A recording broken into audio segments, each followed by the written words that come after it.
तो gentlemen, welcome back for the second session. Actually 2 minute थोड़ी ज़्यादा लग गए, इसलिए कि जब ये क्लास कंप्लीट होती है तो वीडियो कन्वर्ट होती है ना, तो कन्वर्जन में some time on the basis of the speed of the internet थोड़ा टाइम अप डाउन हो जाता है। कभी कभार तो बहुत जल्दी हो जाती है और कभी जो है वो थोड़ा टाइम ज़्यादा ले जाती है। Anyways, we have started our second session.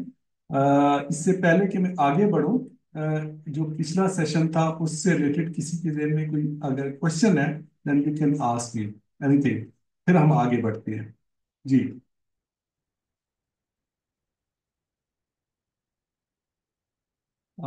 Numan Ali, आप कुछ पूछना चाह रहे सर, हैं?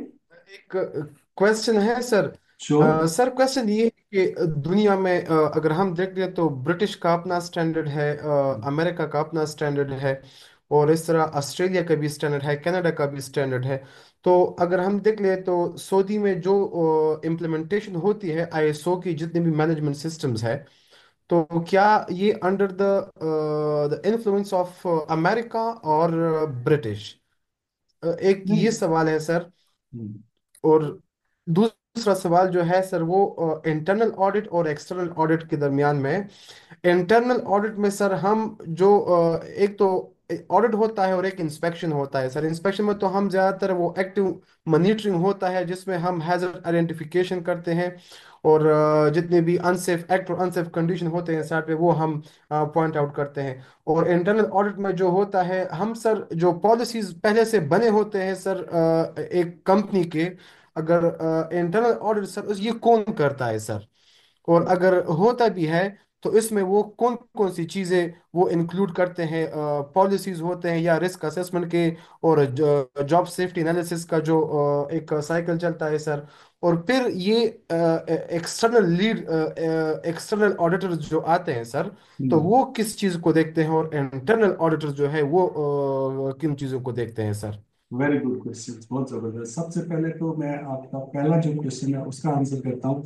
आपने पूछा कि ब्रिटिश भी स्टैंडर्ड्स हैं, अमेरिका के भी स्टैंडर्ड्स हैं, ऑस्ट्रेलिया के भी हैं, कनाडा के भी हैं, यूरोप के भी अपने स्टैंडर्ड्स हैं। तो फिर ये जो आईएसओ की जो स्टैंडर्ड्स हैं इनकी क्या वैल्यू है? तो ब्रदर, ऐसा है कि आपको पता है यूएस की जो स्टैंडर्ड्स हैं उनकी जुरिस्डिक्शन जो है ना, वो यूएस की जो मतलब हद है, जो यूएस कंट्री है उसकी हद तक है।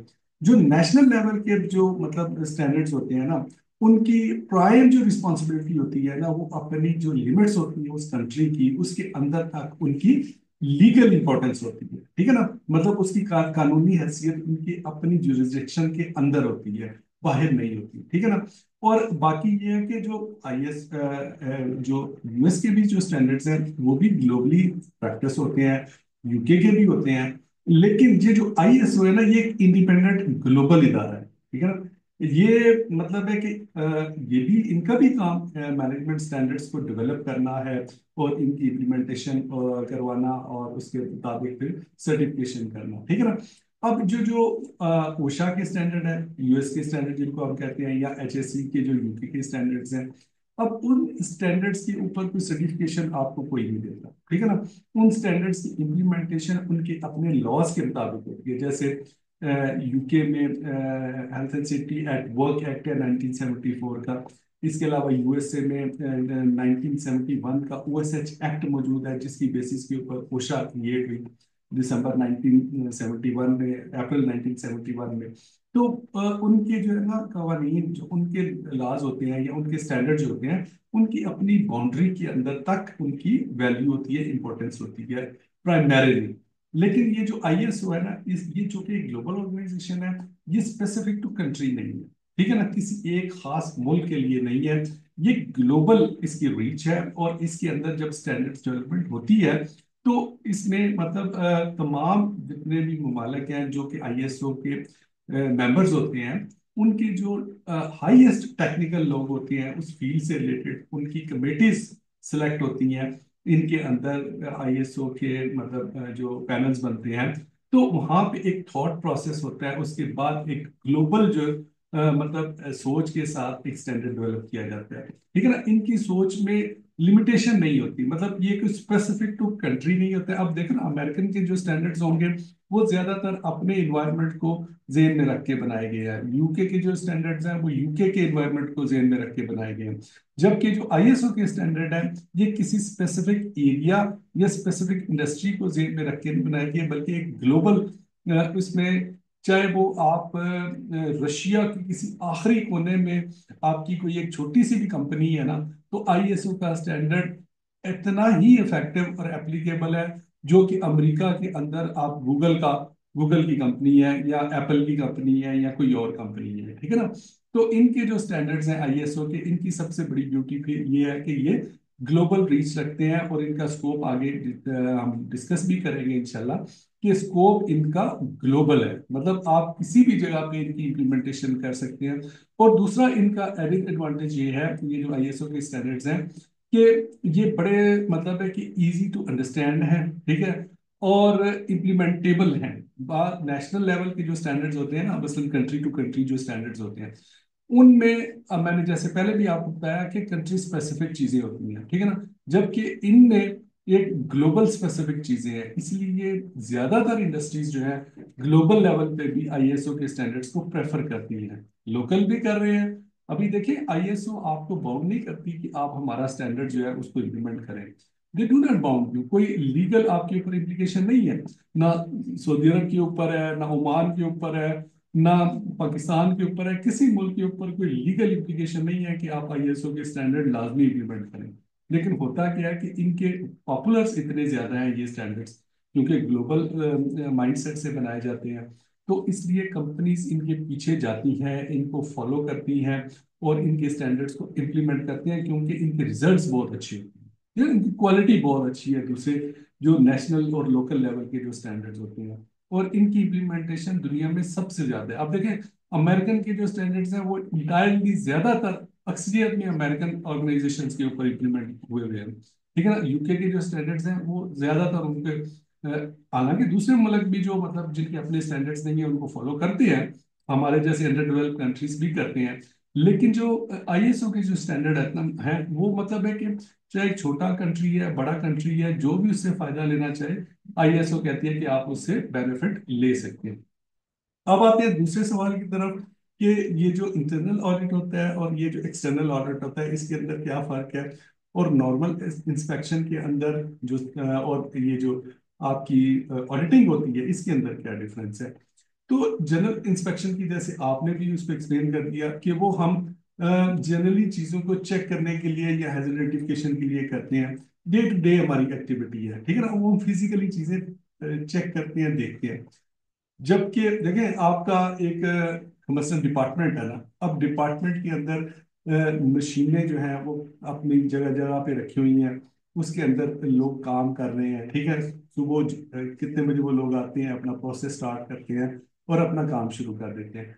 अच्छा ये तो है फिजिकल काम, इस फिजिकल काम को आप इंस्पेक्शन के थ्रू चेक करते हैं, एक चेक लिस्ट लेके जाएंगे, देखेंगे कि लोग अपने काम कर रहे हैं और उसके मुताबिक आप टिक मार्क कर देंगे, ठीक है ना।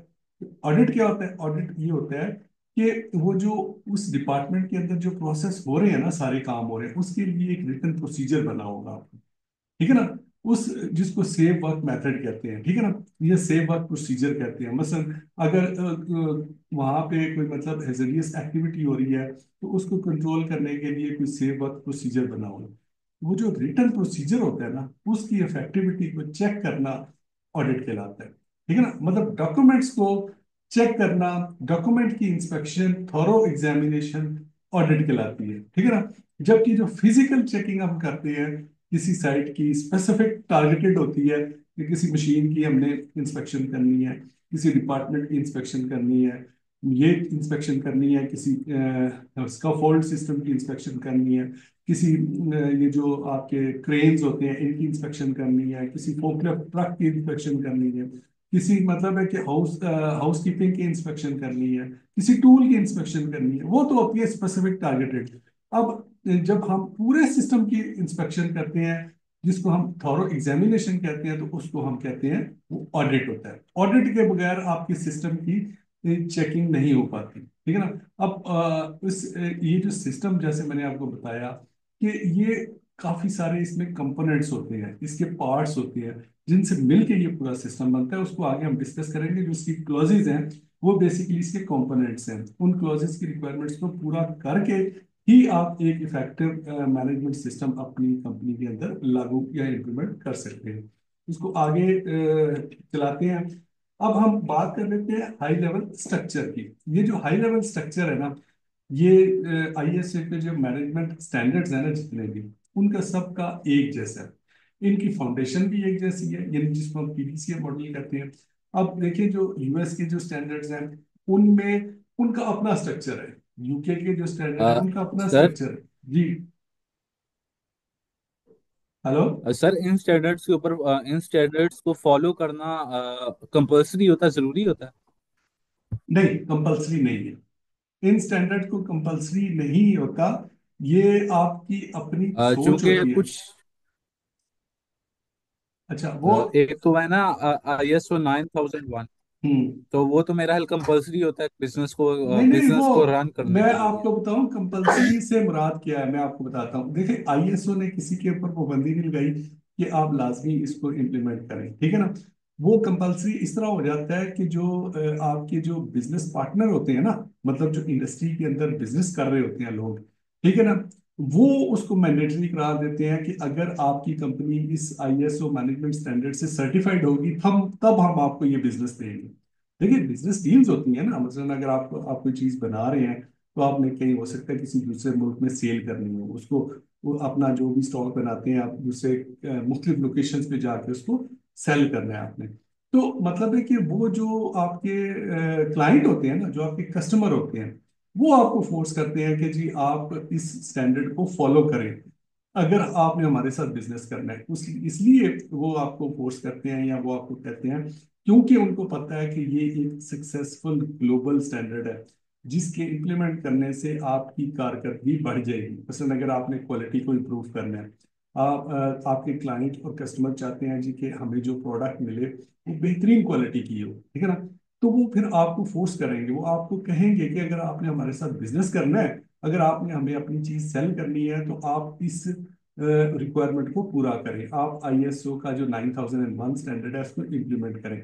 इसी तरह कुछ बहुत सारी कंपनीज अब ये हैं, जैसे पाकिस्तान के अंदर मैं आपको मिसाल देता हूँ कि ये जितनी भी आपकी एक्सपोर्ट इंडस्ट्री है सियालकोट के अंदर, ठीक है ना, अब ये इनको मैंडेटरी जो है ना वो हेल्थ एंड सेफ्टी का मैनेजमेंट स्टैंडर्ड जो इम्प्लीमेंट करना पड़ता है। उसकी वजह ये नहीं है कि पाकिस्तान की गवर्नमेंट ने कोई इनके ऊपर बंदी लगाई हुई है, नो।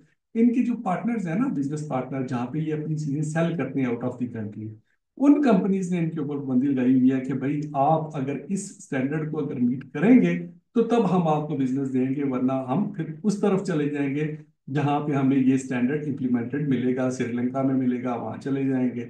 इंडिया में मिलेगा, वहां चले जाएंगे। तो हम आपसे सामान नहीं लेंगे। मतलब ये कोई उस तरह कोई मतलब है कि कानूनी रुकावट नहीं है, जरूरत नहीं है। ये एक बन जाती है जरूरत बिजनेस के पॉइंट ऑफ व्यू से, ठीक है ना। तो इसलिए फिर इसको अमूमी तौर पे यही समझा जाता है कि ये मैंडेटरी है। वो तब उस सूरत में जब आपका क्लाइंट जो होता है वो आपको फोर्स करता है या आपको कहता है कि अगर तुमने मेरे साथ बिजनेस करना है, अगर अपनी चीजें मुझे बेचनी है, तो फिर ये वाला स्टैंडर्ड आप अपनी कंपनी में इंप्लीमेंट करें, तब हम आपके साथ। और ये तकरीबन अब एक रवायत बनी हुई है कि आप बिजनेस होता ही नहीं है इसके बगैर। देखिए बिजनेस अचीव करने के लिए आपको बिजनेस मार्केटिंग करनी पड़ती है ना, क्लाइंट से मिलना पड़ता है, अपनी प्रोफाइल प्रेजेंट करते हैं वहां पे। और वो जब आपकी प्रोफाइल पढ़ते हैं तो उसमें लिखा होता है कि जी आपने फॉरेन सर्टिफिकेशन कौन कौन सी ग्लोबल सर्टिफिकेशन अचीव की है।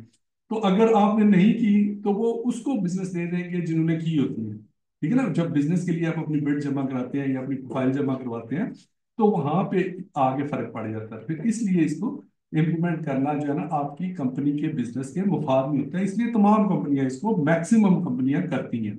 फॉरेन में तो ऑलमोस्ट मतलब है कि लोग करते हैं। हमारे जैसे मुल्कों में भी आप बहुत रेस लगी हुई है, हर कंपनी कोशिश करती है कि आईएसओ से सर्टिफाइड हो जाए, एक्सटर्नल जो ऑडिट है वो करवा के। तो इंटरनल और एक्सटर्नल ऑडिट में क्या होता है? इंटरनल ऑडिट ये होता है कि आप एज ए कंपनी के नुमाइंदे, अगर आप वहाँ पे हेल्थ एंड सेफ्टी मैनेजर भी हैं या हेल्थ एंड सेफ्टी ऑफिसर है, तो हो सकता है आपकी मैनेजमेंट, अगर आपने सर्टिफिकेशन की हुई है इंटरनल ऑडिटर की आईएसओ, ये जो 45001 है, तो अगर आप अपनी मैनेजमेंट को वो सर्टिफिकेट प्रेजेंट करते हैं तो मे बी आपकी कंपनी जो है वो सोचे कि जी हमने भी आईएसओ की सर्टिफिकेशन लेनी है, क्योंकि हमें फलान क्लाइंट या कस्टमर जो है उसके साथ हमें ये बिजनेस करना है, तो वो हमें रिक्वायर कर रहा है कि हम ये सर्टिफिकेशन अचीव करें। तो वो फिर आप देखेंगे उनकी कंपनी के अंदर कौन सा कॉम्पिटेंट बंदा है जो इस तो ऑडिट भी कर सकता है, इसको इम्प्लीमेंट भी कर सकता है। तो हो सकता है आपने सर्टिफिकेशन की हो, अपनी ट्रेनिंग की हो, तो आपका नाम निकला जाए, आपको एडिशनल रिस्पॉन्सिबिलिटी मिल जाए, आपको कहा जाए आपकी मैनेजमेंट की तरफ से जी कि आप पूरा प्लान बनाए इसका, आईएसओ 45001 को हमने इम्प्लीमेंट करना है, इसका हमने एक्सटर्नल ऑडिट करवाना है। एक्सटर्नल ऑडिट क्या होता है? जो बाहर से ऑडिटर आते हैं, जो कि आईएसओ की जो अप्रूव्ड बॉडीज होती हैं उनके ऑडिटर आते हैं, वो आके आपके मैनेजमेंट सिस्टम का ऑडिट करते हैं। उससे पहले आप एज ए इंटरनल ऑडिटर उसको बार बार चेक करते हैं, उसको इम्प्लीमेंट करते हैं। आप ये देखते हैं कि क्या हम तमाम रिक्वायरमेंट्स पूरी कर रहे हैं या नहीं कर रहे, क्योंकि अगर इंटरनली आप फेल भी हो जाए उसमें तो आप इम्प्रूव कर लेंगे, लेकिन एक्सटर्नल जब ऑडिटर आएंगे वो जब आपको ऑडिट करेंगे और आपको फेल कर देंगे ना उसमें, तो फिर 3 साल तक आपकी सर्टिफिकेशन नहीं होगी, फिर आपको इंतजार करना पड़ेगा। लेकिन इंटरनली आपका मकसद ये होता है कि आप 10 दफा भी ऑडिट करें, रेगुलर भी ऑडिट करें, तो आप अपनी गलतियों को दुरुस्त करते रहेंगे और अपनी चीजें स्ट्रीमलाइन कर लेंगे। इसलिए जो इंटरनल ऑडिटर्स होते हैं ये परमानेंट एम्प्लॉय होते हैं कंपनी के। बड़ी वैल्यू है इन मैनेजमेंट स्टैंडर्ड्स की, आईएसओ के जो है बहुत ज्यादा वैल्यू है इनकी। तो इसको अच्छे तरीके से सीखें और इनकी ट्रेनिंग्स जो है लाजमी करें। अगर आपने मतलब आपका आगे एक्सेल करने का प्रोग्राम है, अगर आपने सोचा हुआ है जी कि मैंने ऊंचे ओहदे पे जाना है इस फील्ड के अंदर, तो ऑडिटिंग का जो है ना वो बेसिकली आपको मैनेजमेंट सिखाती है, पूरी हेल्थ एंड सेफ्टी की ओवरऑल मैनेजमेंट, ठीक है ना। तो ये जो हाई लेवल स्ट्रक्चर है ये क्या है? जैसे हमने कहा कि इसकी बेस जो है वो रिस्क बेस्ड थिंकिंग है, यानी प्रोएक्टिव अप्रोच। जैसे हमने कहा कि इसकी दूसरी फाउंडेशन जो है वो पीडीसीए साइकिल है, जिसमें कंटिन्यूअल इंप्रूवमेंट जो है इंश्योर होती है, ठीक है ना। तीसरा इसका अहम और सिग्निफिकेंट पॉइंट ये है हाई लेवल स्ट्रक्चर। ये हाई लेवल स्ट्रक्चर क्या है? ये high level structure basically 10 clauses का एक स्ट्रक्चर है, यानी इसमें 10 क्लॉजेज हैं तमाम मैनेजमेंट स्टैंडर्ड के, ठीक है ना। जितने भी आईएसओ के इनके, इसको इसलिए एचएलएस कहते हैं, हाई लेवल स्ट्रक्चर कहते हैं।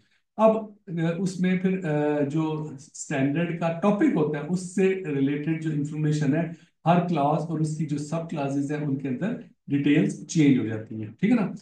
तो बेसिक जो स्ट्रक्चर है 10 क्लॉजेस का, उसको एक एक क्लास को हम आगे डिस्कस करेंगे कि क्लॉज 1 जो है उसके अंदर क्या है, उसमें उसके मुताबिक हमने क्या करना है, 2 के अंदर क्या है। तो ये जो 10 क्लॉजेस का एक जो स्ट्रक्चर है बेसिकली इसको हम हाई लेवल स्ट्रक्चर कहते हैं, ठीक है ना। तो ये एक सिमिट्री है कि मसलन अगर आप नाइन जो क्वालिटी का मैनेजमेंट स्टैंडर्ड है उसको इम्प्लीमेंट करना चाहें तो आपको आसानी हो जाती है। आप इन्वायरमेंट का मैनेजमेंट सिस्टम जो है वो इम्प्लीमेंट करना चाहें तो और भी आसानी हो जाती है आपको। यानी आईएसओ के जो स्टैंडर्ड्स हैं इनका स्ट्रक्चर सेम है सबका, लेकिन फर्क कहाँ पे पड़ता है कि जो आईएसओ 9001 है जो क्वालिटी है, उसमें जो सब क्लॉजेज होंगी वो क्वालिटी से रिलेटेड आपको इंफॉर्मेशन प्रोवाइड करेंगी क्वालिटी को इम्प्रूव करने के लिए।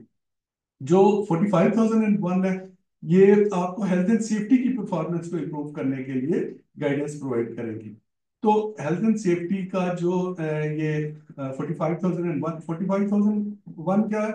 ये कोड है स्टैंडर्ड का, ठीक है। आईएसओ के जितने भी स्टैंडर्ड होते हैं इनके अपने अपने specific related to the topic code है। जैसे 9000 जो फैमिली है वो क्वालिटी से रिलेटेड मैनेजमेंट स्टैंडर्ड, क्योंकि इनके वर्जन अपडेट भी होते रहते हैं ना। मतलब क्वालिटी का एक वर्जन आया था 2008 में, फिर उसके बाद 2015 में आया। हर 6 या 7 साल के बाद इनका स्टैंडर्ड अपडेट होता है। वो पुराना जो स्टैंडर्ड होता है वो ऑब्सलीट हो जाता है और नया स्टैंडर्ड जो अपडेटेड वर्जन होता है वो नए कोड के साथ मार्केट में आ जाता है, ठीक है। क्योंकि ये रिव्यू भी होते रहते हैं ना इनमें। आपको पता है जो टेक्नोलॉजी जितनी तेजी से आजकल चेंज हो रही है, तो जो इनकी क्लॉजेज होती हैं उनके अंदर भी फिर चेंजेस आती हैं। तो वो फिर मतलब जब अपडेट होता है तो वो नए मतलब है कि नाम के साथ वो फैमिली वही होती है 9000 की, लेकिन वो 9001 हो जाएगा या 9002 हो जाएगा। इस तरह मतलब उसमें तब्दीलियां आती रहती हैं। ये जो 45001 है ये बेसिकली हेल्थ एंड सेफ्टी से रिलेटेड आईएसओ का कोड है, ठीक है ना। और ये पहला स्टैंडर्ड है अपना designated standard health and safety से रिलेटेड आईएसओ का। इससे पहले आईएसओ का कोई अपना स्टैंडर्ड नहीं था, उससे पहले एक ब्रिटिश स्टैंडर्ड था हेल्थ एंड सेफ्टी से रिलेटेड जो बड़ा पॉपुलर था, जिसको 18001 कहते हैं, वो सयास के नाम से, ठीक है ना, वो ब्रिटिश का और सर बनाया हुआ। इसके जी। इसके कुछ लॉज वगैरह भी हैं कि मतलब क्या क्या चीजें होनी चाहिए एक वर्क साइट पे? हाँ हाँ हाँ, बिल्कुल, आगे हम डिस्कस करेंगे ना। ये जो क्लास, अभी तो मैं स्ट्रक्चर आपको समझा रहा हूँ ना कि स्ट्रक्चर क्या होता है। इस स्ट्रक्चर के अंदर जो क्लॉजेज होती हैं वो भी आगे मैं आपको डिटेल से बताऊंगा। आगे इंशाल्लाह इसके ऊपर हम डिटेल से बात करते हैं, ठीक है ना। तो ये जो 10 क्लॉजेज का स्ट्रक्चर है, ये आपको हेल्थ एंड सेफ्टी के अंदर भी मिलेगा, क्वालिटी के अंदर भी मिलेगा। अब वो स्ट्रक्चर क्या है उसको आगे हम डिस्कस करते हैं, ताकि आपकी ये जो ये क्लॉज स्ट्रक्चर होता है बेसिकली इसका। इसमें जो 10 क्लॉजेज होती है ना, क्लॉज 1 जो है वो है स्कोप से रिलेटेड। स्कोप क्या है, इसकी मैं आपको ब्रीफिंग देता हूँ। फिर क्लॉज 2 जो है, ये नॉर्मेटिव रेफरेंस की क्लॉज है। नॉर्मेटिव रेफरेंस क्या होते हैं? इसी तरह क्लास 3, उसकी जो सब क्लासेज हैं, क्लास 4 उसकी ये सेक्शंस होते हैं इसके। असल में इनके अंदर जो चीजें लिखी होती है वो ये स्टैंडर्ड आपसे रिक्वायर करता है कि आप उनको फुलफिल करें, यानी आपकी कंपनी के अंदर ये रिक्वायरमेंट्स पूरी होनी चाहिए। जो ऑडिटर्स होते हैं वो बेसिकली यही चेक करते हैं कि इस डॉक्यूमेंट के मुताबिक इसके अंदर जो रिक्वायरमेंट्स लिखी हुई है, ISO 45001 का जो स्टैंडर्ड है, इसके मुताबिक आपका काम हो रहा है, आप अपना काम कर रहे हैं या नहीं कर रहे। अगर तो वो इन रिक्वायरमेंट्स के मुताबिक काम हो रहा है तो वो आपको पास कर देंगे, यानी आपकी ऑडिट रिपोर्ट पे आपको पास लिख देंगे और आपको सर्टिफिकेशन मिल जाएगी ISO की। लेकिन अगर इनमें कोई मतलब है कि गलतियां निकलती हैं, जिनको नॉन कन्फर्मिटीज कहते हैं, ठीक है ना, जो वायलेशंस होती हैं इन इन इन क्लॉजेस की, इनकी सब क्लॉजेस की जो वायलेशंस होती हैं उनको नॉन कन्फर्मिटी कहते हैं, ठीक है ना। अगर वो ऑडिटर ऑब्जर्व करता है कि इसमें कोई वेरिएशंस हैं, मतलब कोई वायलेशंस हैं, तो वो भी अपनी रिपोर्ट में लिखता है। आपका काम एज ए इंटरनल ऑडिटर यही है कि इस स्टैंडर्ड की रिक्वायरमेंट को अंडरस्टैंड करना, ठीक है ना। उसके बाद आपने चेक करना है कि क्या वो कंपनी इन रिक्वायरमेंट्स को पूरा कर रही है या नहीं कर रही। तो अगर वो कर रही होगी तो फिर आप अपनी रिपोर्ट में उसको पास, लेकिन ये एक थॉरो प्रोसेस है ऑडिट का। ये इतना सिंपल नहीं होता कि बस आपने कह दिया कि जी ये रिक्वायरमेंट है, इसके मुताबिक पूरी हो रही है, या जनरल इंस्पेक्शन करके कर ली। ये थॉरो इंस्पेक्शन होती है, थॉरो एग्जामिनेशन होती है। एक एक डॉक्यूमेंट को चेक किया, उनकी एविडेंस लिए जाते हैं, इंटरव्यूज किए जाते हैं। आगे हम टेक्निक्स की बात करेंगे कि ऑडिट की टेक्निक्स क्या होती है, ठीक है ना। तो क्लास 1 क्या है जी? क्लास 1 का मैं आपको ब्रीफ कर देता हूँ। ये basically defines the purpose and applicability of the standard. Class 1 में जो इसकी पहली जो 3 क्लासेस होती है ना स्टैंडर्ड की, वो है क्लास 1, 2 और 3। ये इनकी ऑपरेशनल कोई वैल्यू नहीं है, ये सिर्फ जनरल इंफॉर्मेशन के लिए। स्कोप क्या होता है? स्कोप का मतलब है कि बाउंड्रीज, मतलब है कि जैसे आपने पहले पूछा ना कि अमेरिका के जो स्टैंडर्ड है, उनकी उनका स्कोप क्या है, वो अमेरिकन ऑर्गेनाइजेशन के अंदर इम्प्लीमेंट होते हैं। यूके के जो स्टैंडर्ड है वो यूके की ऑर्गेनाइजेशन, उनका स्कोप है, ठीक है ना। ये जो ISO है ना, इनके जो स्टैंडर्ड का स्कोप है ये ग्लोबल है।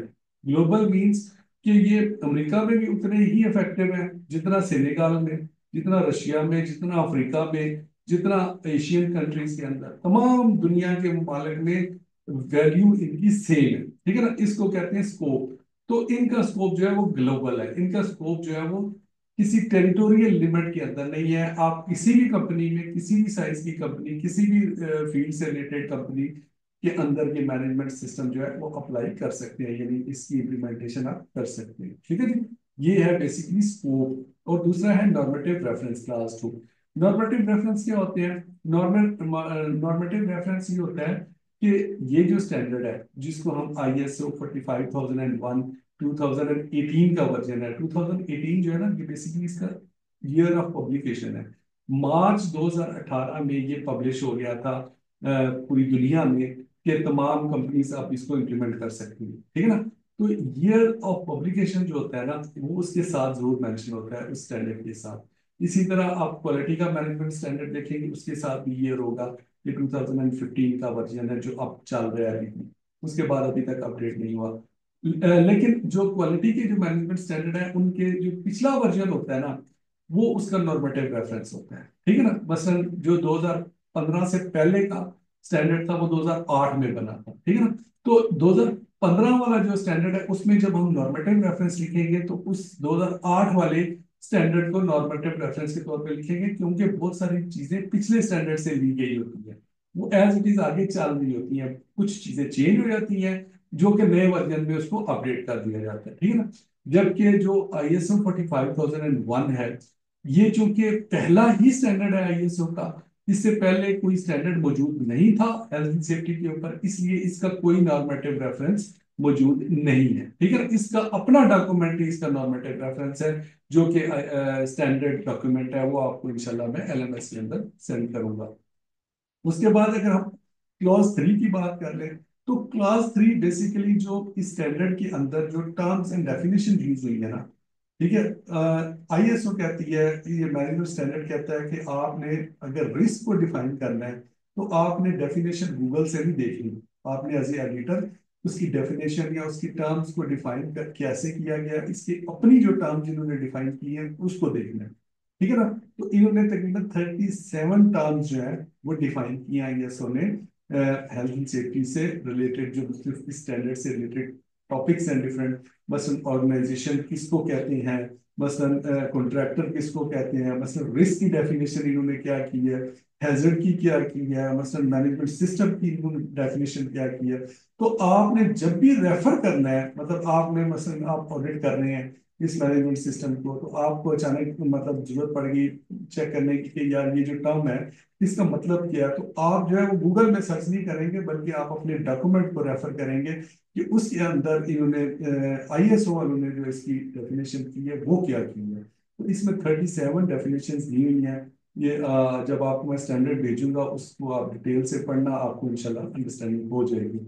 अब जो क्लास 4 है ना, बेसिकली यहाँ से हमारा जो प्रॉपर ऑपरेशनल पार्ट है वो स्टार्ट हो जाता है, यानी जिसको कहते हैं जिनको ऑडिट होता है। क्लास 1, क्लास 2 और क्लास 3 का ऑडिट नहीं होता, ना इनकी कोई मतलब है कि ऑपरेशनल पॉइंट ऑफ व्यू से कोई वैल्यू है, लेकिन ऑब्वियसली ये इसका पार्ट है। इस स्टैंडर्ड का जो स्ट्रक्चर है, क्लास 10 का जो स्ट्रक्चर है उसके, और इसमें इंपॉर्टेंट इंफॉर्मेशन मौजूद है, इसलिए स्टैंडर्ड का हिस्सा तो है ये। लेकिन जब हम ऑडिट करते हैं ना, तो ऑडिट हम स्टार्ट करते हैं क्लास 4 से, ठीक है ना।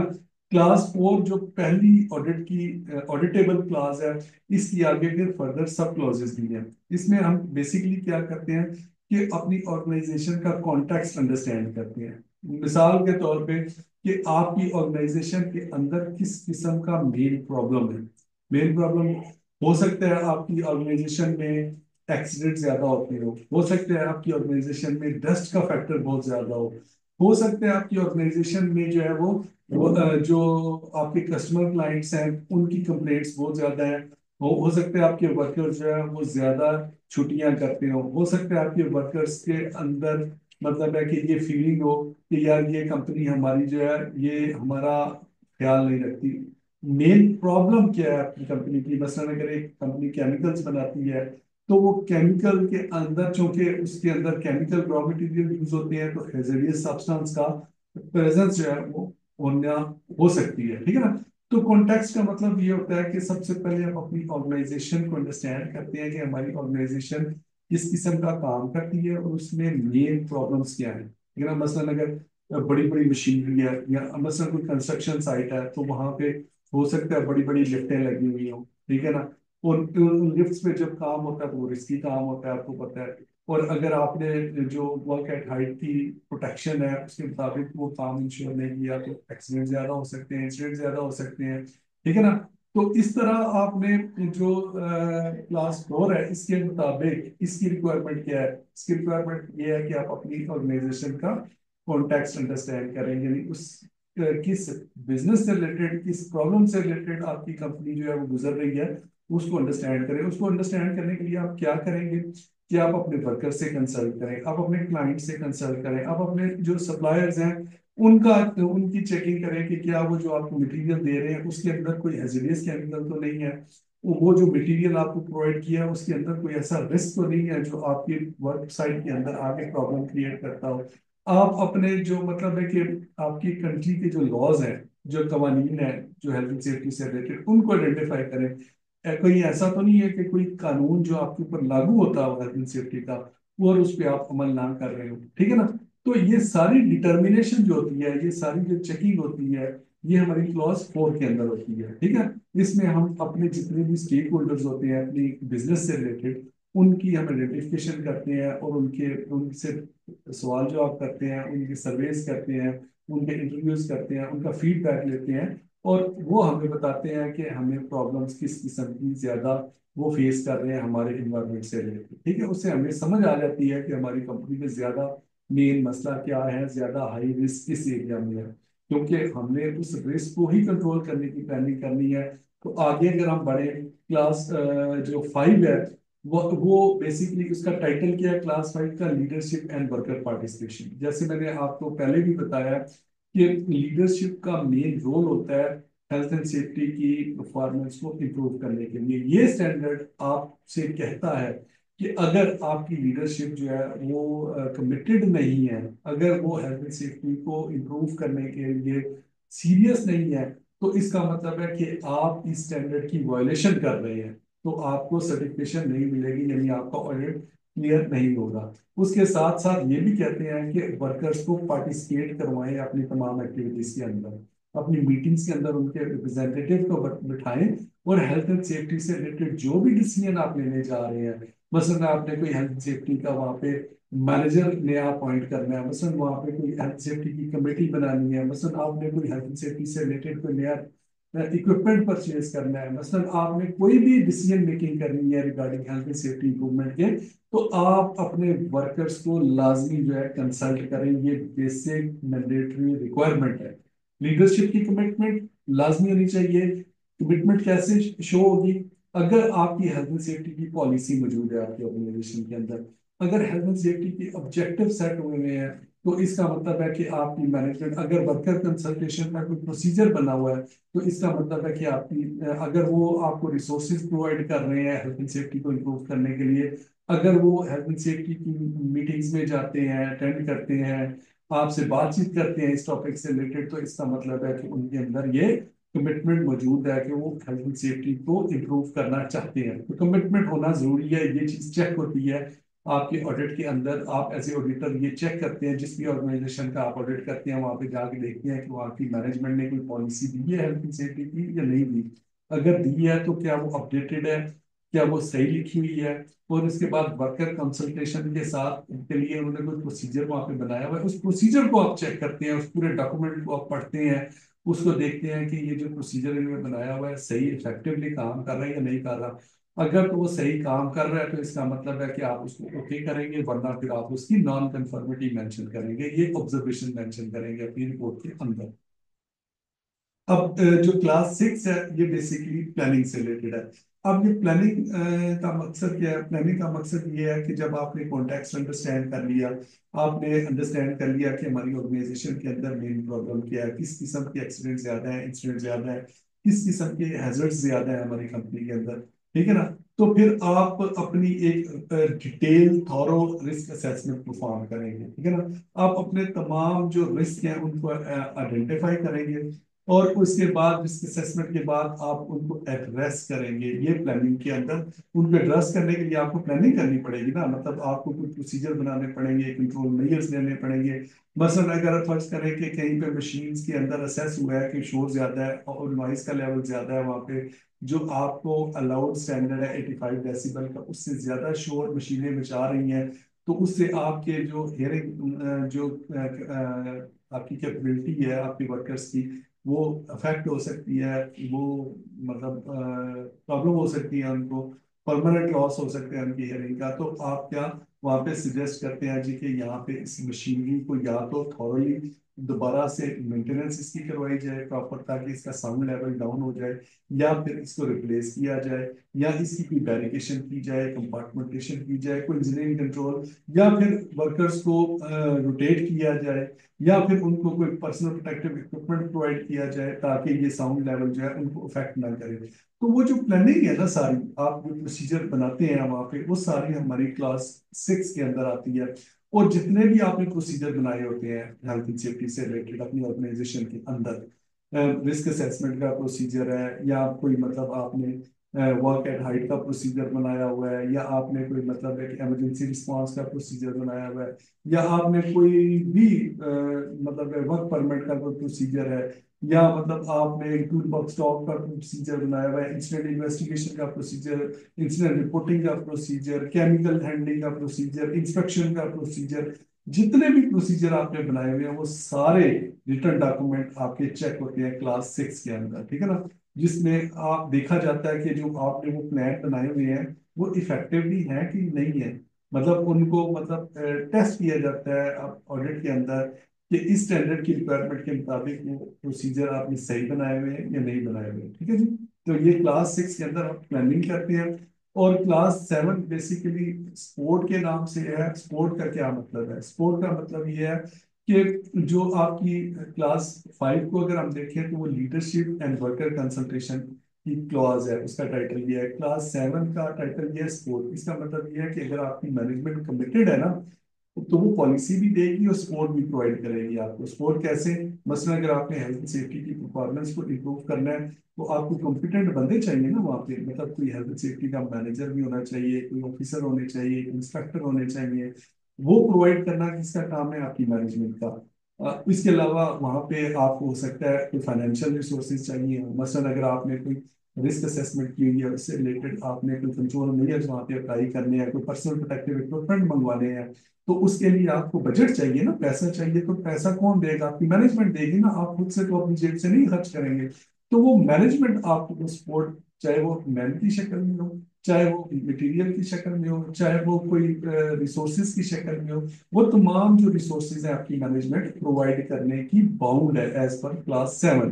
तो ये सारी चीजें चेक होती हैं आपकी ऑडिट के दौरान कि क्या आपकी मैनेजमेंट ने ये सारी सपोर्ट प्रोवाइड की है या नहीं की है। अगर वो नहीं की तो मतलब स्पोर्ट में कॉम्पिटेंट रिसोर्स भी आते हैं। सिर्फ रिसोर्स नहीं, मतलब एक हेल्थ एंड सेफ्टी का बंदा मैनेजर रख दी है उन्होंने, इतना काफी नहीं है। ये मैनेजमेंट स्टैंडर्ड कहता है कि वो कॉम्पिटेंट बंदा होना चाहिए जो हेल्थ एंड सेफ्टी का। कॉम्पिटेंट क्या होता है?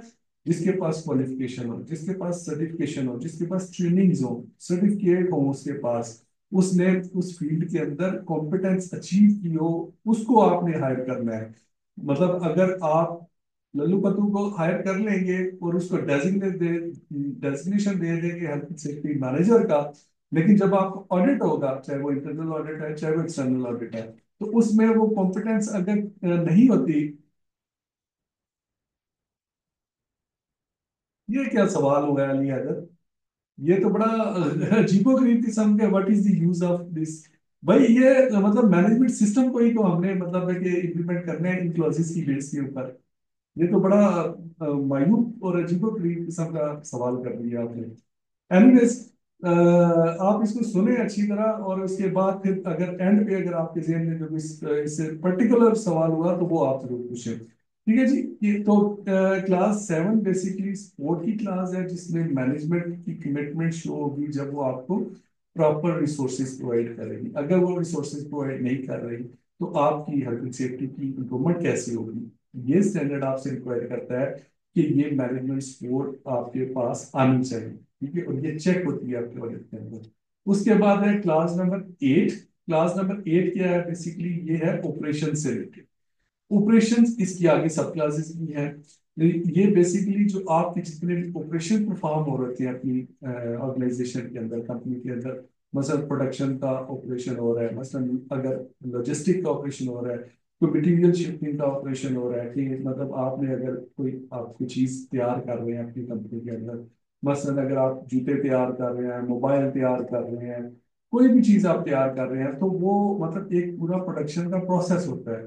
तो उस प्रोसेस को सेफली परफॉर्म करने के लिए आपको ऑपरेशनल प्लानिंग करनी पड़ती है। उसके अंदर ये स्टैंडर्ड आपसे रिक्वायर करता है कि जितने भी उस ऑपरेशन के अंदर रिस्क फैक्टर है उनको आइडेंटिफाई करें।